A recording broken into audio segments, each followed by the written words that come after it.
we catch up with some of our old schoolmates. Today we're here with Missy Brinkman Greis.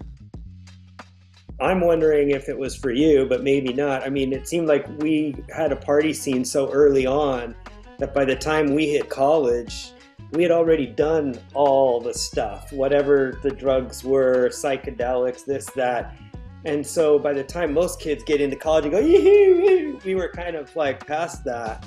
And so it was just sort of wondering if that was your life too, you know? I mean, definitely, like when I went to University of Washington in Seattle, and a lot of the friends that I had there were definitely like first-time rebels, you know? And there were a couple of girls that I really kind of bonded a little more deeply with because they had actually had some pretty crazy high school years. So, you know, the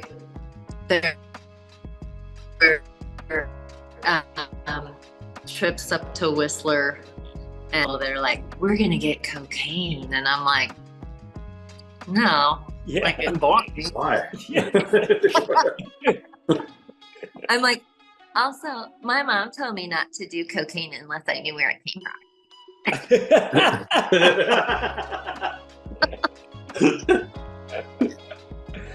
My first year, we had a group of guys that were all walking up, and they were like, "We're on acid," and I was like, "Oh, okay, cool."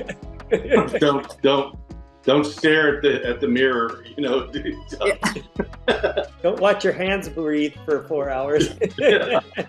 Have fun. Or the people are like, here, do you want some ecstasy? And, you know, like, sure. And then you take it and you're like, this isn't ecstasy. And they're like, yes, it is. And I'm like, no, I've done ecstasy. This is not ecstasy. Did you get that at a gas station? This is like old. That's what my wife and I did that once. We thought for Halloween, okay, some friends were getting stuff, and we thought, okay, we'll join in. And so whoever it was got like 6 ecstasy things back in the day, which this was after MDMA, so it was sort of original ecstasy kind of stuff. And everybody else was like, oh my God, this is amazing. And my wife and I are like, I feel normal. What do you feel normal? We're like, maybe we're normally on ecstasy. Built up a little tolerance, perhaps. Yeah, it just felt so funny because they were all flying and we were like, I'm kind of hungry. Let's go get something to eat. We just bugged out of there, and we never felt it. I don't know. So, all right. Well, we're over time, but. We're over time. Is there anything else that maybe I guess? No, I just want to tell you guys how like proud I am of you writing that book and like going deep and telling stories and now doing this. And I'm loving that you're doing this because it's an archive, right? And so much of it is gone. And I hope you keep going. Yeah. You know? Well, I feel like what really got me going on this was that if you don't do anything, someone else will record for history. And I feel like we grew up in such a time where someone else can't do it. We have to do it. And it just feels like it needs to be someone in our group needs to kind of connect this. Other people can use it. That's great. That's fine. But it's sort of someone needs to come from this level, you know? Well, from this era. Yeah. Yeah. Exactly. Yeah. It's like pre-90s, right? Like, maybe I say 70s, 80s because that was sort of magical times. Yeah. But I hope you keep going, and I really do. Like, I recognize how hard it is and how much work it is, and I can't even imagine writing that book.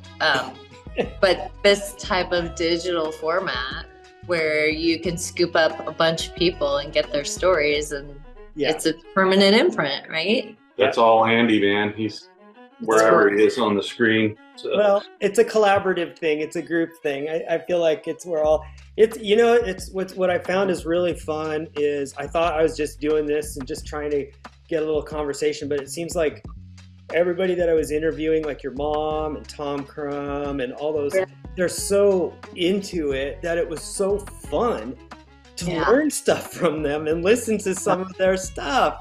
And I just feel like that's kind of what that capture that, and I think you got our time period. For sure, and also some of those people aren't going to be around forever either, right? I mean, we're not going to be around that long, but like really, like our parents' generation, like get it all. They're the last of the last, is what it is, you know. Yes. Yeah. Glad your mom's still powering on. She's looking great. I know.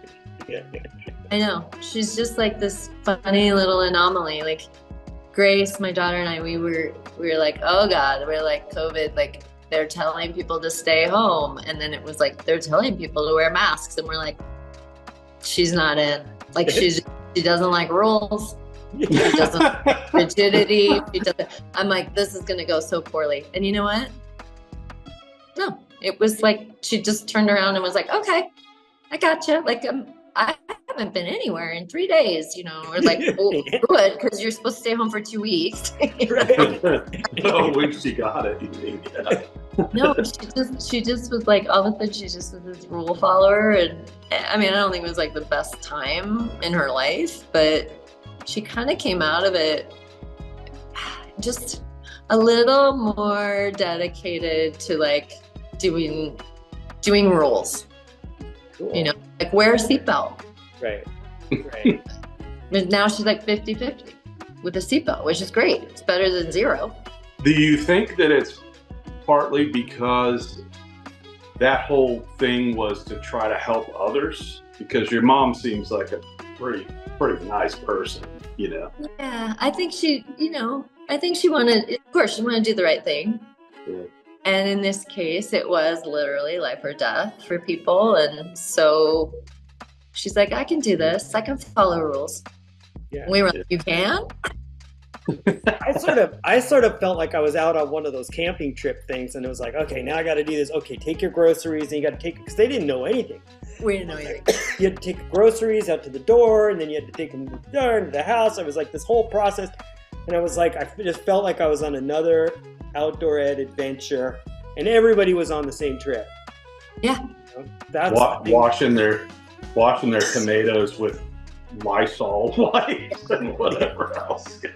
God. Yeah, it was crazy. It was definitely crazy. Well, here's the good news: we won't do that again, because no matter how it all goes, it's never going to be set up like that again. No, right. It's true. Yeah. It's true. Well, we've lived, we've learned, we've grown through it. So yes, best. All right. Well, thanks. Thank you. Thanks for listening to Growing Up Aspen, a Joiner's Table podcast with our classmates. We'd like to thank the Aspen Times and the Aspen Daily News for letting us include some of their materials in our book, Growing Up Aspen, Adventures of the Unsupervised. Authors would like to thank you. If you're interested, you can check out our book at twistandturnpress.com or